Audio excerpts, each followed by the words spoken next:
was founded on a common sense premise that leadership matters. It matters in business, it matters in government, and it matters in schools.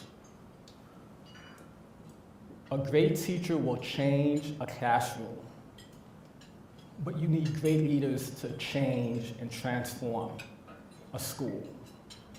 That's what this morning is about, to talk about what leadership represents for our school system, how we turn the lives around for our students, how we make decisions that benefit our students in the long run, how we move away from ego, how we move away from popularity contests, how we move away from which way is the wind blowing before I make a decision, and talk about what is in the best interest of our students.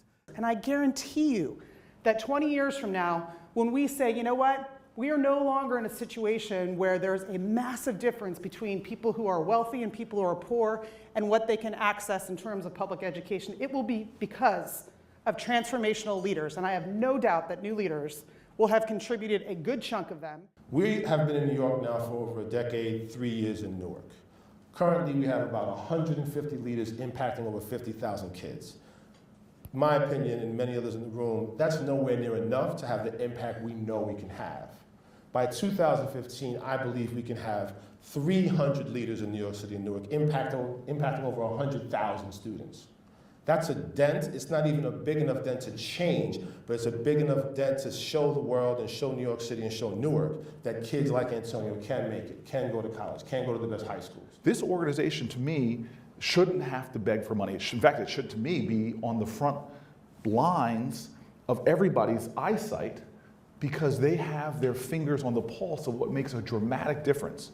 If you're a venture investor, venture philanthropist, as I like to think, what a safe bet to invest in an organization that produces leaders that not only transform a school, but prove a thesis that we still need to prove in America, because there are people out there trying to convince the public that it's not about leadership, that it's not about quality teachers, that it's not about evaluation systems, that it's not about technology.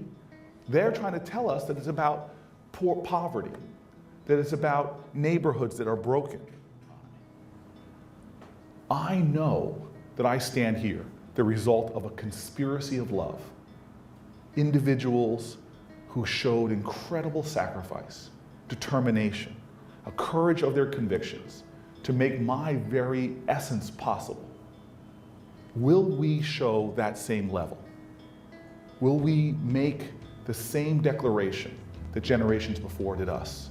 As Langston Hughes said, America never was America to me, but I swear this oath, America will be.